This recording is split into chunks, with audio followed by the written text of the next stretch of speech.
deuxième vidéo, la présence. Donc, je t'ai parlé de la première partie, c'est maîtriser tes pensées. La deuxième partie, c'est ta présence. Revenir ici et maintenant. Qu'est-ce que ça veut dire être en présence? Ça ne veut pas forcément dire être en lotus. C'est être attentif à ce qui t'entoure, sans analyser, sans définir. Juste être observateur de ce qui est. Donc, ça se passe souvent par tes sens. C'est ce qu'on appelle aussi la pleine conscience.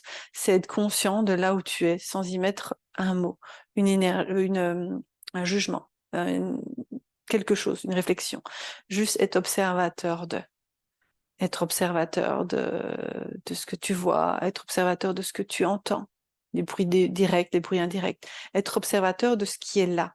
Revenir dans la présence. Créer un vide et juste être observateur sans analyse, juste comme si tu étais une fleur qui se laisse bouger par le vent, par le bruit des oiseaux, être juste dans la présence de qui tu es. Alors comment tu peux faire ça? C'est en observant et en mettant tes sens en exergue, en attention. Tu peux le faire en respirant aussi pour amener de l'espace, pour amener du vide. Pourquoi c'est important cette présence?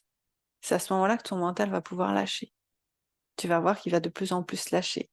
Mais là aussi, c'est la même chose. Plus tu vas revenir régulièrement à la présence, plus tu vas voir que ce mental, tu peux l'éteindre. Tu peux le mettre en off. Mais la même chose, c'est un exercice.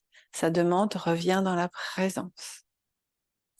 Comme je t'ai expliqué, il y a les pensées, il y a la présence à qui tu es, dans l'instant, sans jugement, sans rien. Juste toi, ton être, là, maintenant, dans tes 5 sens et même au-delà, parce qu'il y a d'autres sens qui vont peut-être se développer au niveau des énergies.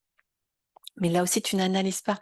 Tu es juste dans la sensation, le sens, sans y mettre du sens verbal, mental, juste être dans, comme si tous tes capteurs étaient en ébullition, présents. Et ça va te permettre des espaces pour connecter à ton âme et à d'autres plans.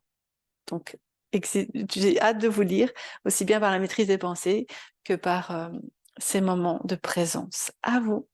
Et bien sûr, tu peux le faire 1, 2, 3 fois par jour. Même chose, créer des espaces pour. Tu peux le faire à des moments bien précis. Tu te dis, quand je suis en voiture, je le fais.